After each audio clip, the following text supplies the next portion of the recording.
사도행전 17장 22절부터 31절까지 한 절씩 교독하도록 하겠습니다. 바울이 아레오바고 가운데 서서 말하되 아덴 사람들아 너희를 보니 범사의 종교심이 많도다.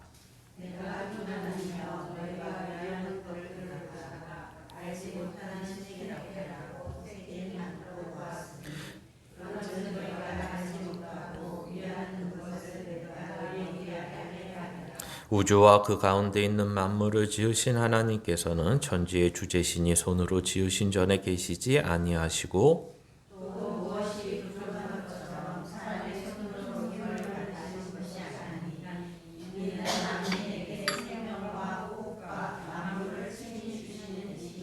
인류의 모든 족속을 한 혈통으로 만드사 온 땅에 살게 하시고 그들의 연대를 정하시며 거주의 경계를 한정하셨으니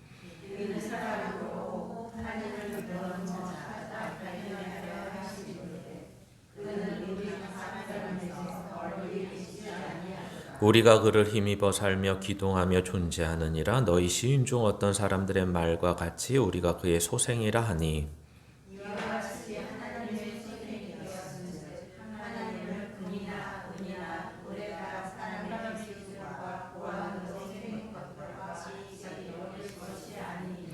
알지 못하던 시대에는 하나님이 간과하셨거니와 이제는 다 어디든지 사람에게 다 명하사 회개하라 하셨으니 이는 정하신 사람으로 하여금 천하를 공의로 심판할 날을 작정하시고 이에 그를 죽은 자 가운데서 다시 살리신 것으로 모든 사람에게 믿을 만한 증거를 주셨음이니라 하니라. 아멘. 예, 오늘 말씀의 제목은 하나님을 아는가라는 것입니다. 이제 아데네에서 선교 여행 2차 선교 여행 중에 아데네를 가게 됐고 아데네에서 여러 일을 머물면서 이제 이 철학자들과 이제 소위 논쟁을 하는 것입니다. 그래서 이 아레오바고라는 데는 언덕, 지금으로 말하면 언덕보다는 의회 또는 서로 의견을 나누는 커뮤니티의 장소, 이런 의미가 있을 것입니다. 그래서 오늘 보시면 중요한 것은 성경이 말하는 또 사도 바울이 말하는 하나님을 이 아데네 사람들에게 말을 해주는데 소위 말해서 믿으라 이런 말로 얘기하는 게 아니라 야 우리의 하나님은 이런 분이야 라고 표현하는 내용들을 쭉 보는데 과연 우리도 하나님을 이렇게 알고 알 뿐만 아니라 이제 믿고 있는가 이 부분이 우리에게는 조금 생각을 해봐야 되는 부분이고 점검을 해야 되는 부분입니다. 그래서 오늘 본문을 보시기 전에 생각해야 되는 것은 바로 이 인생에 대한 두려움입니다. 과연 인생이 왜 두려운가라는 거죠.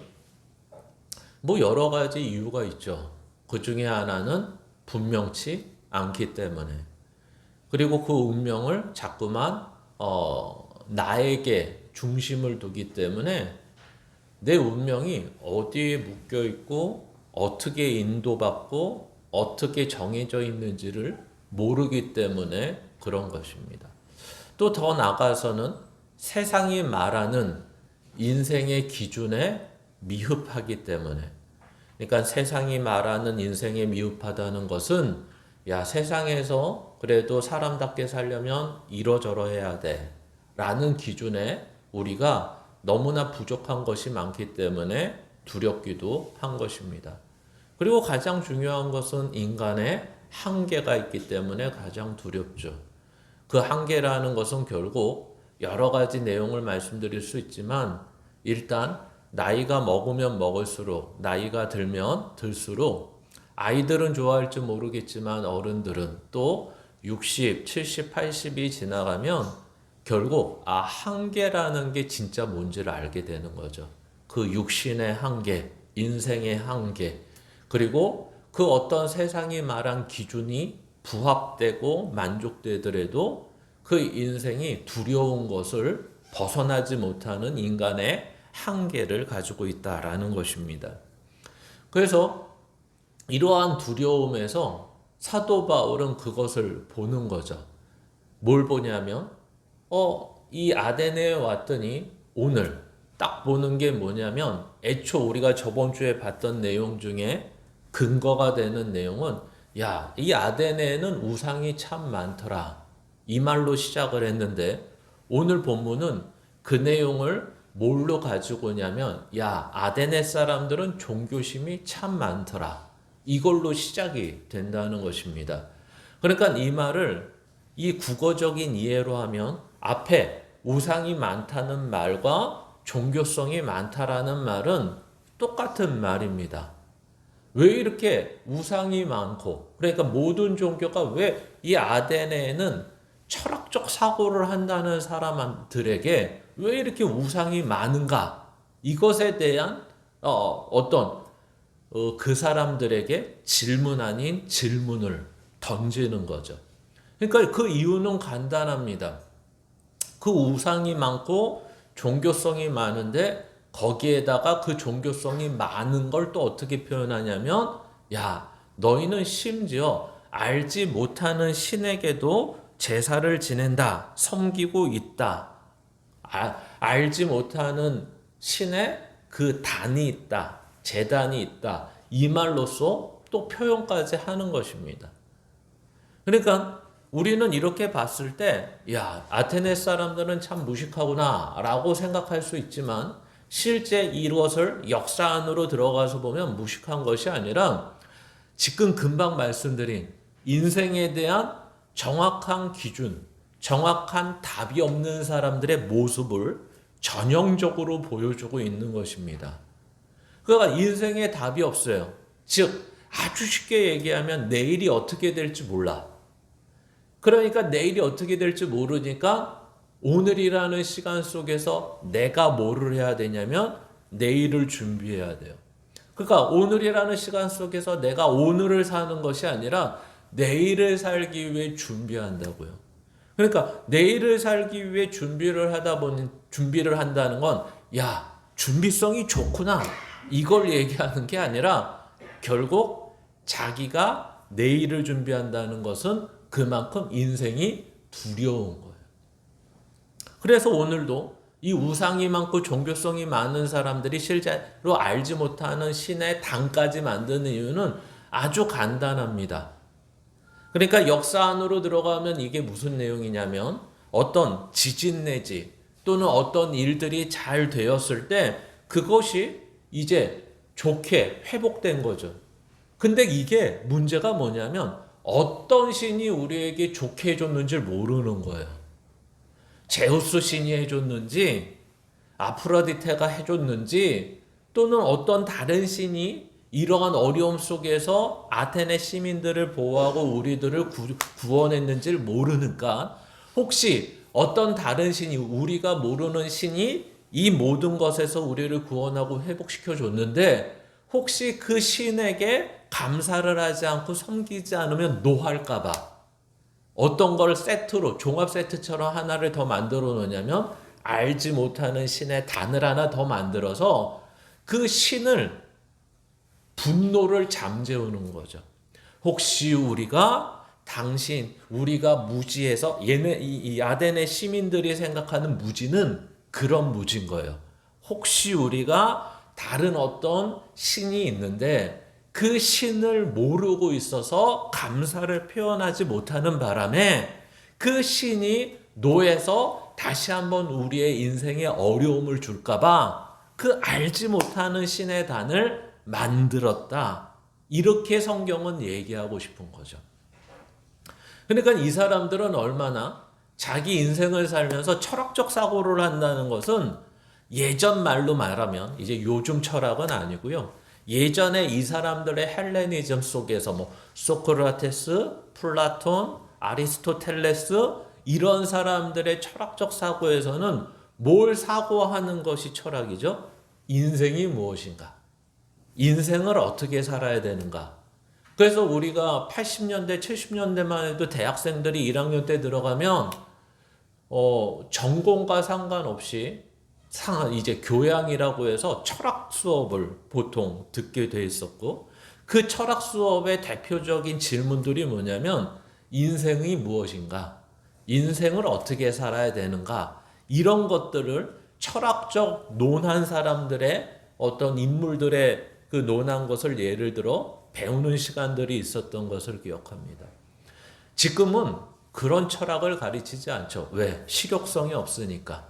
그래서 지금은 철학이 다 나눠집니다. 뭐 교육 철학도 있고 과학 철학도 있고 무슨 철학도 있고 무슨 철학도 있어서 그 철학이 어떤 인생에 관한 얘기를 하는 것이 아니라 어떤 학문 내지 어떤 것을 정의하려고 하는 내용으로서 쓰이는 게 많이 있습니다.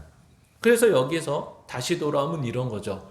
왜 사도 바울이 이 사람들 보고 종교성이 많다고 얘기했나? 우상이 많다고 했나? 왜 알지 못하는 신에게 단을 쌓고 섬겼나 보니까 이들의 인생에는 철학적 사고를 하지만 아직 뭐가 없다는 거예요. 인생에 답이 없다.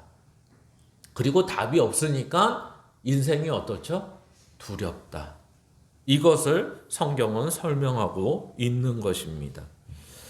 그래서 그 두려움 속에서 이제 출발하는 것이 이 무지와 이 어리석음 속에서 사도 바울은 그 아레오바고라는 많은 사람들이 있는 광장에서 언덕에서 이제 그 하나님에 관한 얘기를 시작하는 것입니다. 그 하나님에 관한 얘기가 어떤 얘기로 시작을 하죠? 하나님은 만유의 주제시다.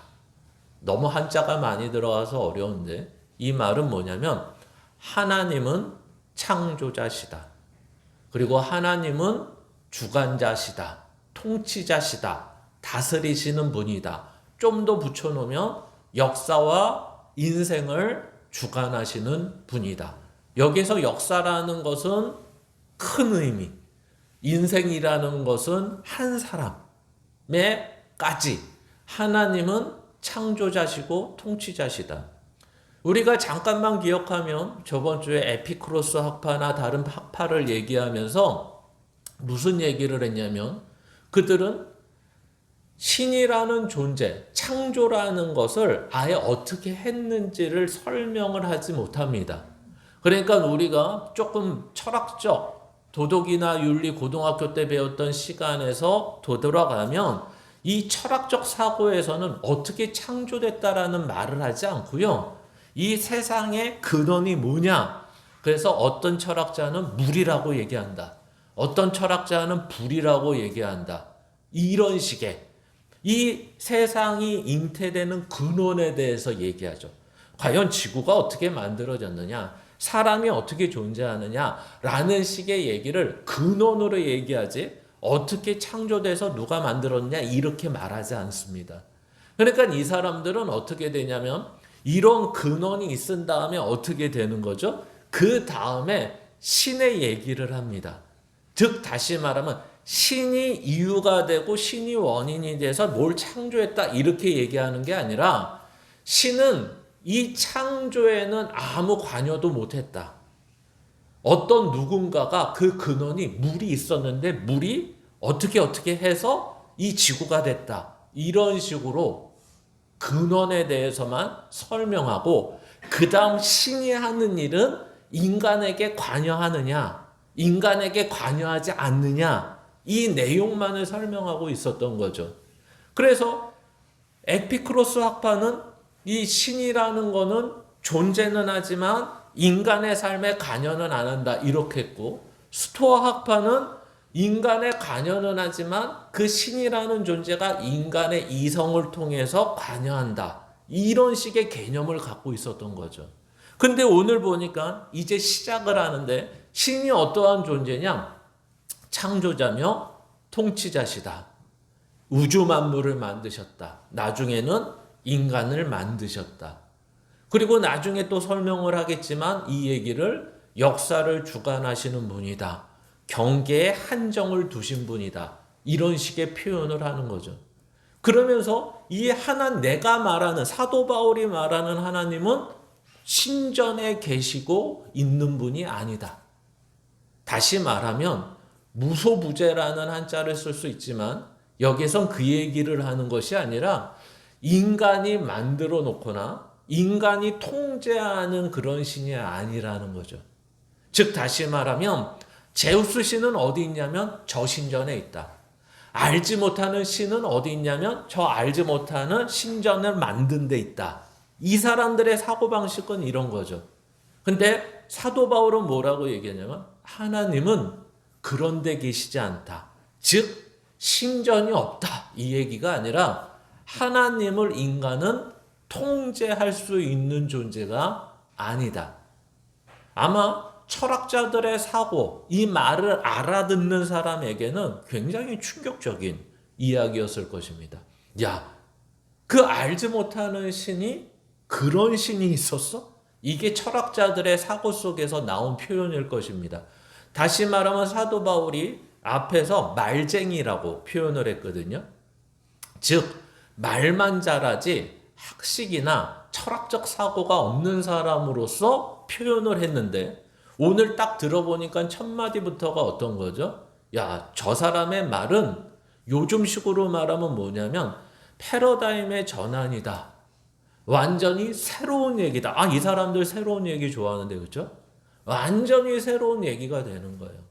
신이 존재할 뿐만 아니라 처음부터 그 신은 창조자로 있었고 창조자일 뿐만 아니라 지금도 여전히 여기서 일하시며 우리와 함께 하시며 역사를 조절하시고 통제하시고 책임지시는 하나님이다. 이런 것입니다. 그러면서 그 다음으로 넘어가는 게 뭐죠? 그분은 우상과 같지 않다라는 것입니다. 우상은 어떻게 해야 되죠? 타협을 해야 됩니다. 타협을 한다는 건 뭐죠?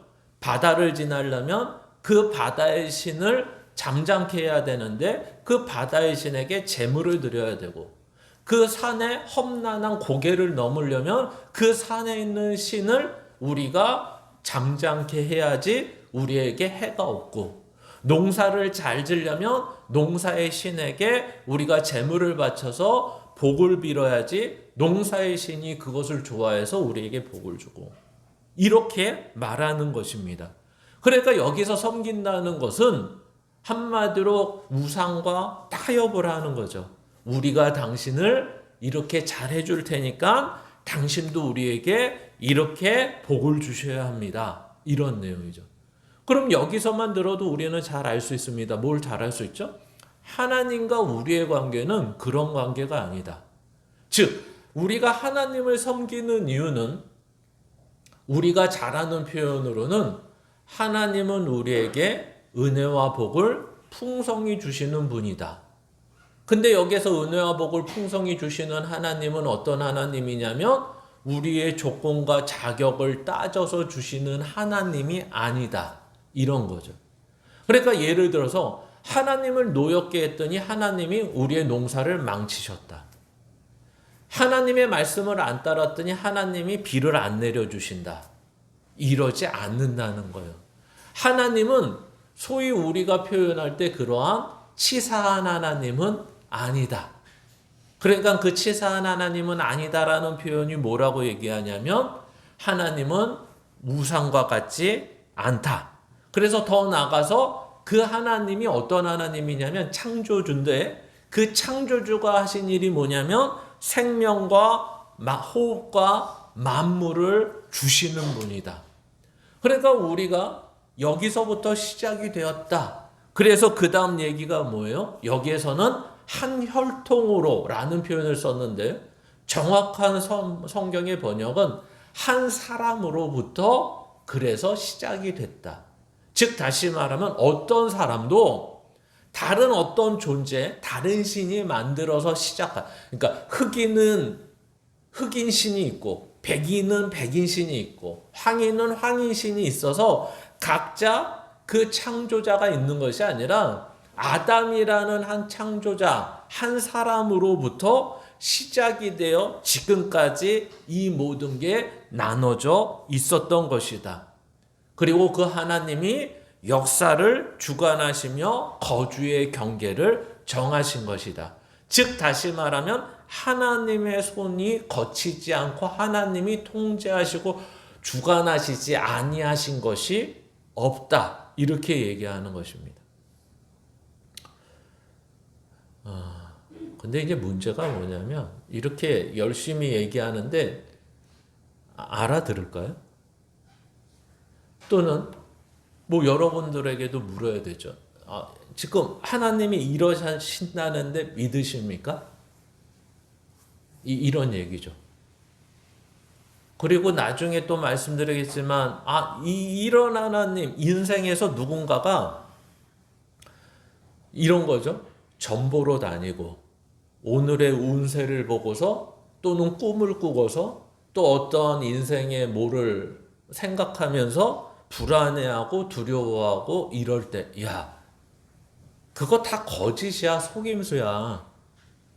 하나님은 이런 분이셔라고 말해 주실 수 있나요? 이걸 생각해 보셔야 되는 거죠. 누가 너 신년 운세 봤어? 라고 보면 그걸 왜 봐? 라고 그 집 가서 하는데 작년에 진짜 잘 맞다. 그럼 나도 봐야 되나? 이게 아니라 교회를 옮겨야 되는데 전보고 옮겨야 되나? 뭐 동쪽으로 가야 되나? 서쪽으로 가야 되나?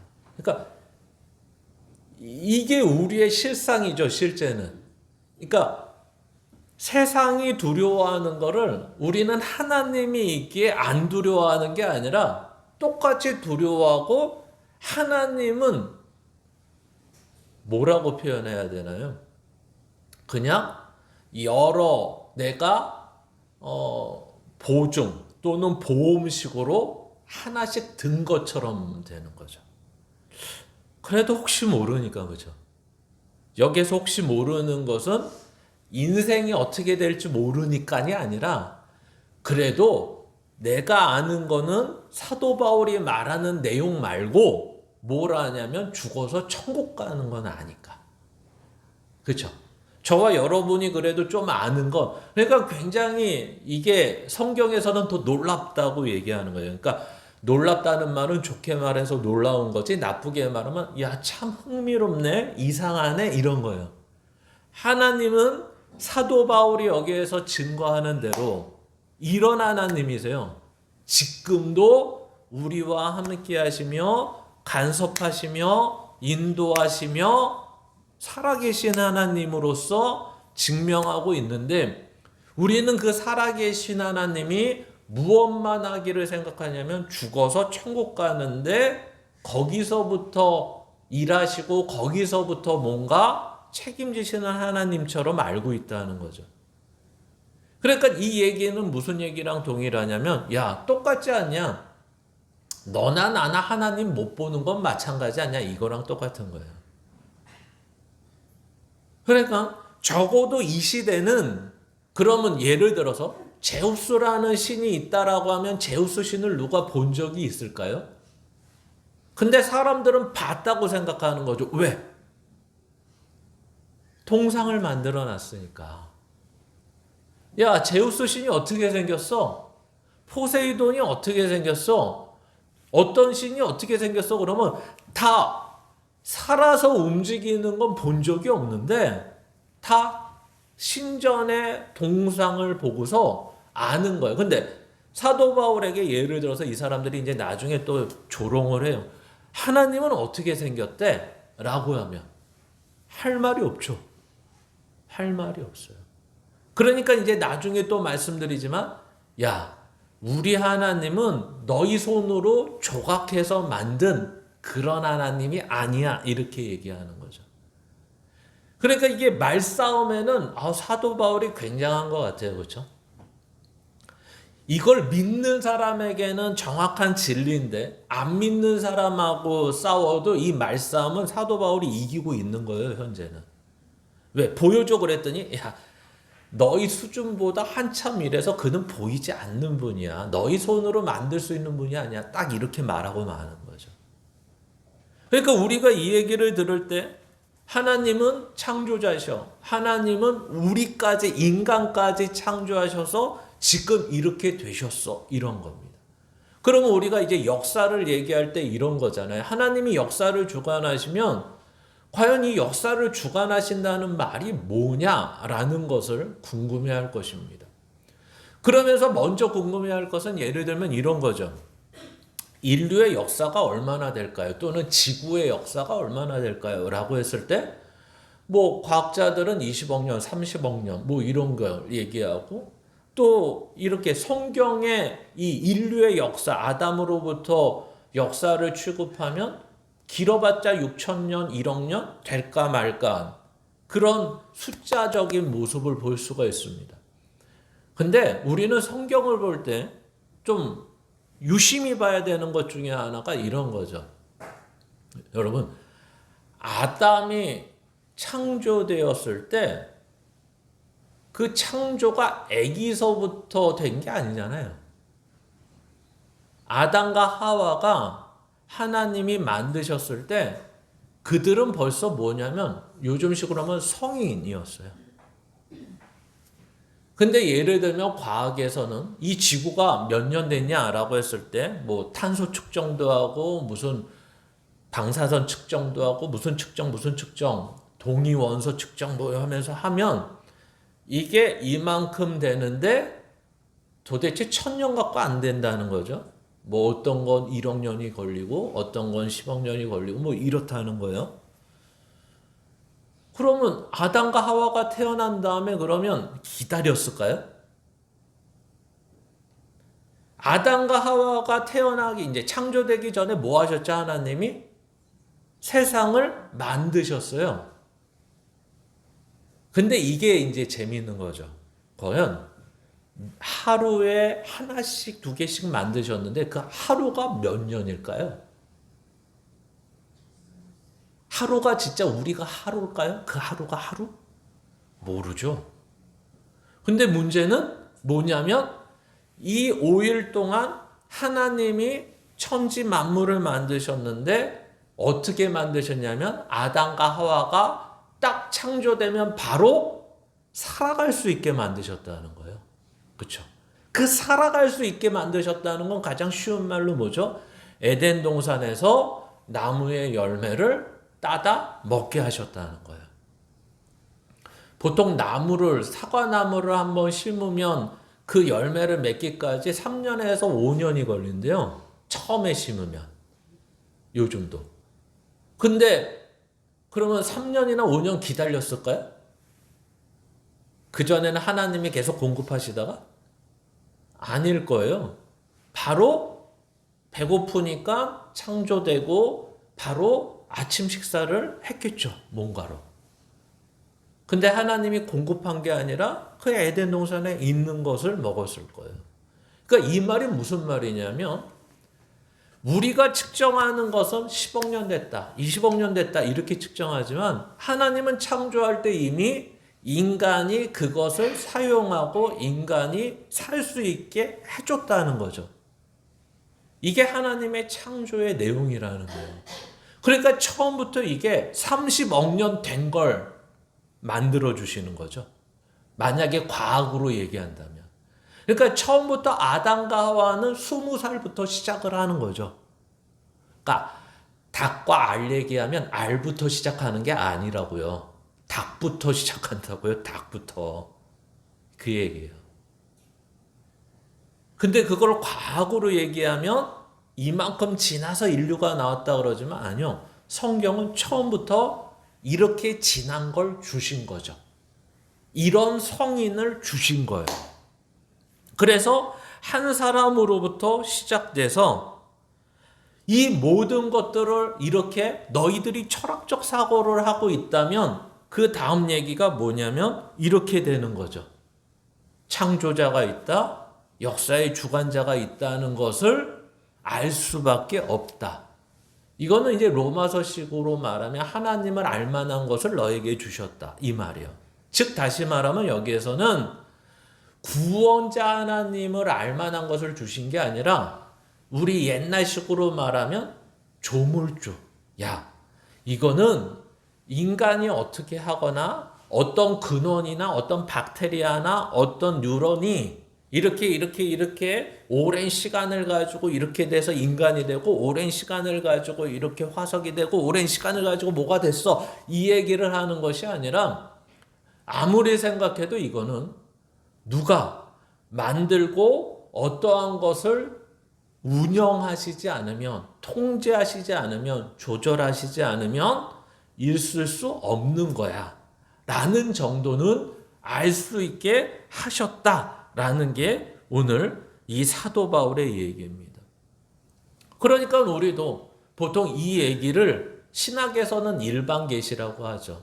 누구든지 창조자와 역사의 주관자가 있을 거라고 알 수 있는 것들이 너무 많다. 왜? 우리가 공정과 자전, 태양과 달, 비와 눈과 이런 것만 봐도 이런 것이 어떤 과학적 근거에 따라 원칙과 법칙에 의해서 돌아가는데 이것이 어디 인간이 저 지하터널 몇백 킬로 밑에서 어떤 특별한 인간들이 조정을 해서 돌아가는 게 아니기 때문에 그렇습니다. 그러니까 이거는 과학적이고 철학적인 사고를 지나서 인간이 인생을 살다 보면 야, 누군가가 있었을 거야. 뭐가 있었을 거야. 이것이 사도 바울이 이 사람들한테 말하는 거죠. 그러니까 이 사람들을 향해 말하는 건 뭐죠? 야, 너네 참 무지하다. 그렇게 철학적 사고를 하면서 인생이 뭔지를 고민하면서 인생은 뭐다라고 얘기하면서 결국 알지 못하는 신 하나를 두고서 하는 것 자체가 참 무지할 뿐만 아니라 그 알지 못하는 신 중에 소위 말하는 진짜 신은 하나님이라는 것, 즉 창조자가 있고 역사의 주관자가 있다라는 것조차도 너희는 모르고 있다는 게 참 답답하고 안타깝다 이 얘기를 하는 겁니다. 그래서 이제는 그분을 힘입어 살고 움직이고 존재한다는 것이 무엇인지를 설명을 하는 거죠. 그리고 마지막으로 이제 사람이 금은 돌에다가 새겨서 만든 것과 하나님이 같다고 해서는 안 된다라는 얘기를 하고 있는 것입니다.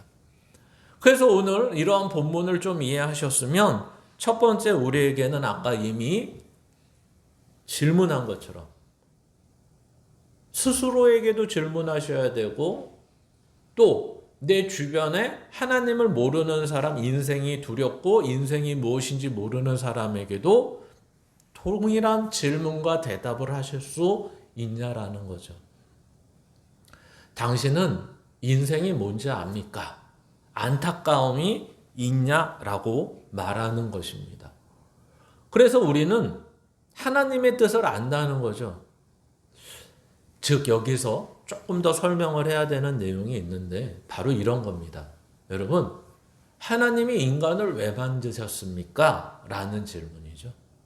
저와 여러분을 왜 만드셨죠? 바로 우리를 하나님의 자녀답게 만드시기 위해서 만드셨습니다. 이게 가장 쉬운 답입니다.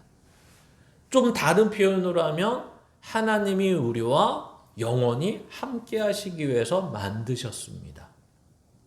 그리고 에베소서식으로 하면 하나님이 영원히 우리와 함께 하시기 위해서 그리스도 안에서 우리를 통일되게 하려고 만드셨습니다.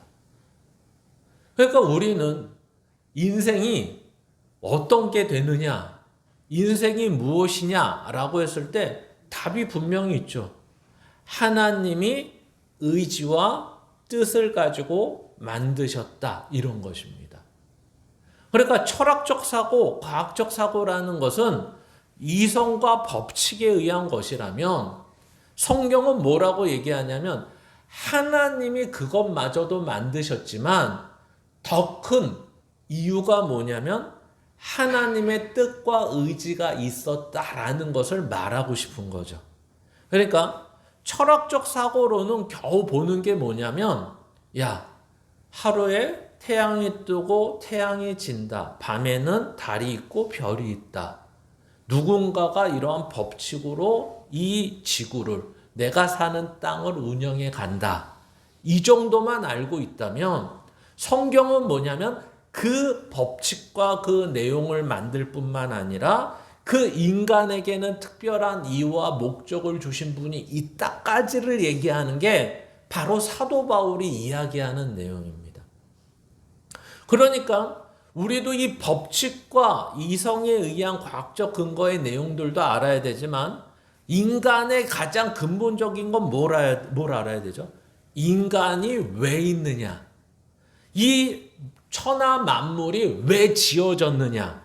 이것에 대해서 분명히 알고 있지 않으면 우리는 이 철학적 사고를 하고 과학적 사고를 가지고 있는 사람과 별다른 게 없다라는 것입니다. 야, 너는 더 이상 두려워할 필요 없어. 왜냐하면 이렇게 표현하는 거죠. 내가 왜 이 땅에 있는지, 이 땅에서 무엇을 하고 살아야 되는지, 그리고 마지막에서는 이 땅이 어떻게 되고 내가 어떻게 되는지를 알고 있느냐라는 것입니다. 그렇다면 우리는 두려울 필요가 없다라고 성경은 얘기합니다. 뭐 이게 여러분들의 머리 이해 속에서는 어떻게 이해가 되시는지 잘 모르겠지만, 그러니까 우리에게 말할 때 이렇게 얘기하면 되겠죠. 혹시 돈이 없으면 믿는 사람은 죽을까요? 이렇게 묻는 거죠.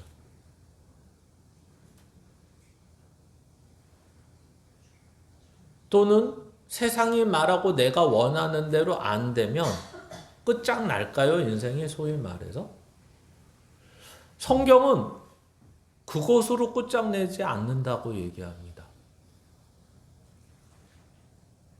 그리고 성경은 더 크게 무엇을 얘기하냐면 인간이 하는 모든 일 가운데 그것이 운명을 좌우하거나 그것이 인생을 좌우하지 않는다라고 얘기합니다. 뭐 항상 말씀드리지만 그러면 뭐 열심히 일할 필요 없고 성실히 살아갈 필요 없다 이 얘기를 하는 것이 아니라 항상 열심히 살고 최선을 다해 살고 주어진 것에 책임 있고 성실하게 사셔야 됩니다. 그러나 그것이 인생을 어떤 것들을 정하게 되는 게 아니죠. 오직 우리의 인생은 하나님 손에 달려있고 그 하나님께서 우리를 하나님의 뜻에 의해 만들어 가시는 자들입니다. 그리고 이것은 이 땅에서만 끝나는 하나님의 목적과 방법이 아니라 뜻이 아니라 영원한 하나님의 내용이 되는 것입니다. 그러니까 우리는 결국 이것을 가지고 산다는 것은 믿음을 가지고 살아야 되는 것입니다. 그래서 두 번째는 하나님의 뜻이라는 것은 바로 법칙이 아니다라는 말은 무엇이냐면 하나님은 인격이시다라는 말과 동일한 말입니다. 성경식으로 얘기하면 이 말이 무슨 말이냐면 하나님이 우리를 어떤 것을 인생에서 하셨을 때 우리는 이제 자칫 잘못 보는 시각이 뭐냐면 아까 서두에서도 이미 잠깐 언급했는데 순종하면 복을 받고 불순종하면 벌을 받는다. 뭐 틀린 말은 아니겠죠. 그런데 문제는 뭐냐면 하나님은 그 정도의 분이 아니다. 이게 바로 법칙이 아니라는 말입니다. 그러니까 우리는 이것을 알아야 되는 거죠. 아니, 어떻게 보면 이것만 알아도 될 수도 있을 것 같습니다. 그게 무슨 말이냐면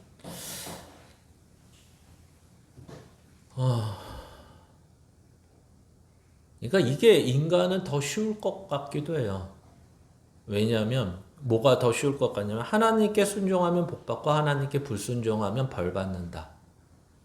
그래서 불순종이 계속되면 지옥에 간다. 이렇게 말하면 훨씬 쉬울 것 같아요. 그러면 다들 이제 벌벌 떨면서 살 거 아니에요, 그렇죠? 과연 내가 하나님의 말씀을 지켰냐 안 지켰냐, 또 스스로 잘 모를 때가 많으니까 목사에게 자꾸만 묻고 의존할 거 아니에요. 그렇죠? 그러면 이제 목사가 저 사람이 괘씸하면 너 지옥 갈 거라 그러고 저주받을 거라 그러고, 내 마음에 좀 들면 그래도 하나님이 용서할 거라고 얘기하고, 이게 바로 신부들이 하는 고해성사를 하면 하는 얘기 아닙니까? 근데 하나님이 일단 그런 분이 아니라는 거죠. 너 하는 거 봐서가 아니라는 거예요. 하나님이 법칙을 줬다는 것도 인간에게 이렇게 울타리를 줬을 뿐이지, 야, 순종하면 복받아, 이 말은 마치 양과 가축이 울타리 안에 있어서 목자의 인도를 잘 따라 순종하면 너한테 복이야, 이 말이고, 그 울타리를 벗어나는 거, 불순종하면 너 인생이 괴로워, 이 정도 얘기일 뿐이지, 그러면 그 양이 나가버리면 목자는 에이 잘 나갔다 고생 좀 해봐라 이럽니까? 성경에 보면 다시 찾으러 갑니다. 결과적으로는. 그러니까 하나님은 어떤 하나님이냐면 바로 역사를 주관하시는데 누구한테 초점을 맞춰서 가시냐면 인간에게 초점을 맞춰서 가시고, 그 인간을 초점으로 하여서 모든 역사가 주관되고 운영되고 통치하시고 다스려진다는 것입니다. 그러니까 어떻게 보면 세상식으로 얘기하면 너가 역사의 주인공이야, 너가 이 땅의 주인공이 하는 것처럼, 하나님은 여러분과 저의 각자 한 사람을 이 지구라는 곳에서, 이 만물을 통해서, 이 한 시간을 통해서, 한 인생을 통해서 만들어가고 계시다, 이렇게 이야기하는 것입니다. 그러면 우리는 하나님을 어떻게 역사의 주인공과 인생의 주인공으로서 내 삶에서 일하고 계시는지를 어떻게 아느냐 라고 했을 때, 바로 이 하나님의 뜻을 따라 내가 살아가고 있고, 그렇지 않을 때는 염려하고 있고, 또는 그렇게 살아야 되는 것을 알고 그것을 받아들여 애쓰고 있는 나의 모습 속에서 우리는 하나님이 함께 한다는 것을 알아갈 수 있다, 이렇게 얘기하는 거죠. 그러니까 사도 바울이 어떤 철학적 사고가 크고 학식이 많아서 지금 이 철학을 오래 한 사람들 앞에 철학적 사고를 가지고 이야기하는 것이 아니라, 오직 하나님이라는 분이 어떤 분인 줄을 알고 그 분을 나는 믿고 있을 뿐만 아니라 지금도 나를 이렇게 인생을 인도하고 함께 하시며 은혜와 자비와 사랑과 용서와 긍휼과 인애와 이런 것으로 나를 인도하고 계시다라는 걸, 만들어 가시고 계시다는 것을 알 때에만 이 이야기를 할 수 있다라는 것입니다. 그래서 우리는 아주 간단하죠. 여러분의 인생 속에서 예수를 믿지 않고 예수를 믿지 않을 뿐만 아니라 인생을 방황하는 자에게 왜 예수가 답이라고 얘기할 수 있느냐라고 한다면, 그것은 단순히 너 구원받아 천국 갈 수 있기 때문에가 아니라는 걸 꼭 생각하셔야 됩니다. 사도행전은 복음서와는 달리 뭐가 있냐면, 앞에서도 말씀드린 것이 있지만, 예를 들면 간수를 살려줬을 때 야, 주 예수를 믿으라, 그리하면 너와 내 집이 구원을 얻으리라는 내용이 단순히 죄에서 구원받는 내용이 아니라고 말씀드린 것처럼, 여기서도 이 메시지 자체가 이 아데네 사람들에게 우상을 섬기고 있고 인생이 두려워하고 있고 자기네 철학적 사고로서 맞다고 생각하는 사람들에게 어떻게 보면 그 간수에게 얘기한 똑같은 얘기를 하는 거예요. 주 예수를 믿으라를 뭐라고 표현하냐면, 그렇게 주 예수를 믿으라고 오늘은 표현하지 않고, 야, 하나님은 창조자셔, 하나님은 역사의 주관자셔, 니네 인생도 하나님이 함께 하시는 거야, 니네의 역사와 인생 속에서 하나님이 주관하시는 거야, 이 바보들아 너희는 모르지, 이렇게 얘기하는 것입니다. 그러니까 이거는 우리가 생각하는 사고방식에서는 어떻게 보면 어려울 수도 있고, 어떻게 보면 원래는 흥미롭고 놀라야 되는 거죠. 야, 예수를 믿는다는 것이 단순히 죄에서부터 구원받아야 되는 내용, 천국 가는 내용, 예수를 닮아가는 내용이 그렇게 단순한 것이 아니구나.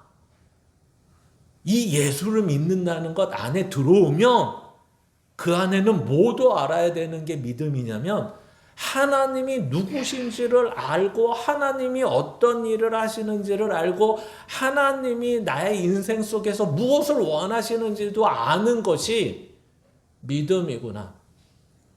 이 믿음이 있을 때만 내가 담대하게 세상을 이기고, 이 믿음이 있을 때만 인생이 억울하지 않고, 이 믿음이 있을 때만 인생이 소망이 있고, 이 믿음이 있을 때만 흔들리지 않으며, 이 믿음이 있을 때만 나만이 아니라 다른 사람에게도 야, 담대해. 야, 놀라지 마. 야, 두려워하지 마. 인생은 너가 지금 책임지는 게 아니야. 하나님이 책임지고 계시는 거야. 그래서 넌 하나님을 믿어야 돼. 이렇게까지 얘기할 수 있는 인생이 돼야 된다는 거죠. 근데 내가 모르고 있고, 내가 힘들어하고 있고, 내가 믿음이 없으면 그 누구에 가서 야, 나도 요 모양 요 꼴인데, 나도 인생이 힘들어 죽겠는데, 나도 앞으로 어떻게 될지 모르는데, 나도 돈이 없는데, 나도 건강이 지금 임해, 나도 지금 도대체 하나님이 살아계시면 어떤 은혜와 복을 주셨는지 나도 모르는데 뭘 그 사람한테 가서 말할 수 있겠습니까? 그냥 나나 잘해야죠. 내 하나 믿음도 겨우 그냥 뭐 하나 꽂히면 그거 하나 듣고 그냥 그나마 그거 하나 잡고, 무슨 썩은 동아줄이 됐든 좋은 동아줄이 됐든 뭐 하나 잡고 그냥 하나 사는 거죠. 그러니까 어느 때부터인가 많은 교회들이 송구 영신 예배 들으면 말씀 뽑기를 하죠. 말씀 뽑기를. 그게 뽑아가지고 그걸 1년 동안 말씀으로 갖고 살면 얼마나 가난한 인생이 되겠습니까? 뭐 아까처럼 가난하더라도 뭐 하나 말씀 들고 사는 게 좋겠죠. 우리도 해야겠어요. 내년 신년 예배 때. 그렇죠? 뭐 하나라도 들고 사시라고. 이런 거 말고 그냥 이런 크고 이런 넓고 이런 더 이 풍성한 거 말고, 그냥 너무 인생도 복잡하고 힘든데 이런 거 말고 그냥 하나만 잡고, 단순한 거 하나만 잡고 살게 하는 게 나을 수도 있을 것 같아요. 그죠? 근데 너무 가난하잖아요. 마치 재산이 100억 있는데 폐지 줍고 다니는 것 같잖아요. 네? 얼마나 가난해요. 사도행전은 그 복음서에서 뛰쳐나와서 그 예수가 얼마나 우리의 삶과 각 인생 속에서 세계 만방에서 동일하게 하나님은 어떤 하나님이시며, 믿는 자와 믿지 않는 자들에게 하나님은 얼마나 크시며 믿는 자에게는 얼마나 풍성한 하나님임을 직접 얘기하고 보여주고 있는 거죠. 그러니까 사도 바울은 단순히 예수 믿으십시오를 얘기하지 않잖아요. 아데네에 와서 너희 뭐 영혼이 불쌍하다, 너희가 예수 믿고 구원받아서 천국 가야 된다, 이걸 지금 안타까워하는 게 아니라, 고작 그나마 종교성이 많은 사람들인데, 그나마 생각하는 사람들인데 어쩌면 저렇게 하나님을 모를 수 있는가, 너무 안타까워요. 마치 이것을 우리 인생에서 빗대면, 야, 저렇게 학력도 좋고 저렇게 돈도 많이 벌고 저렇게 잘 사는데, 근데 인생에서 왜 하나님을 모르고 사는 어리석은 인생일까? 그게 우리 눈으로 보여야 되는데, 우리 눈으로 볼 때는 뭐가 보이냐면, 야, 하나님 없이도 잘 사네. 하나님 없이도 저렇게 살아도 되네. 아휴, 난 뭐야. 지금 이 얘기를 하는 것입니다. 그러면 하나님이 얼마나 가난하세요? 하나님은 그냥 함께 하셔서 그냥 살게 하시다가 그냥 죽을 때나 저것들은 지옥 같고 나는 천국 같다 정도만 하시는 분이라면 도대체 여기에 나오실 필요가 실제는 없죠. 요즘은 언제 돌아가실지 대부분 아시니까 돌아가시기 한두 달 전에 나오셔서 천국 갈 준비하시는 게 훨씬 낫죠. 왜? 그냥 세상에서 재밌게 사시고 행복하게 사시고 내 원하는 대로 사셔도 우리가 말한 것처럼 하나님은 은혜와 사랑이 얼마나 큰지 이것만 기억하시고 사셔도 될 것 같습니다. 근데 사도 바울은 베레아 사람들은 성경에 대해서 그런가 하여 매일 너그러운 마음으로 살펴보고 이러한 모습을 보여줬다면 오늘 아데네 사람들은 훨씬 부하고 훨씬 종교성이 많고 훨씬 학식도 뛰어난 사람들이 오히려 이 사람들이 더 안타까운 거예요. 도대체 저 인생은 왜 저렇게 무지하게 살까? 그 하나님이 지금도 살아계시고 함께 하시며 조금만 더 보면 그 하나님이 계시다는 것을 누구나 알 수 있는데 왜 그것까지 알려고 하지 않고 자기 속에 갇혀서 자기의 인생을 자기가 살아가려고 하는 너무나 안타까운 모습들이 있다는 것입니다. 그래서 마지막으로 로마서 14장 8절의 말씀 다 같이 읽고 마치려고 합니다. 같이 읽습니다. 우리가 살아도 주를 위하여 살고 죽어도 주를 위하여 죽나니 그러므로 사나 죽으나 우리가 주의 것이로다. 아멘. 예. 이제는 살아도 주를 위해서 산다. 이 말은 인생이 그렇게 붙잡혀 있다. 여러분, 저와 여러분의 인생은 주에게 붙잡혀 있는 인생이다. 그 인생을 하나님의 뜻에 따라 살게 되고 죽어도 우리는 주의 것이니까 걱정하지 말고 살아라. 성경은 오늘도 이렇게 얘기하는 것입니다. 그래서 오늘도 인생의 가치를 세상에 두지 말고 이 사도행전의 가장 큰 주제 내용이죠. 이제는 하나님께 두어 내세만 바라보는 인생이 아니라 현실에서도 그 인생 속에서도 하나님과 함께하는 이 저와 여러분이 되시기를 주님의 이름으로 축원합니다.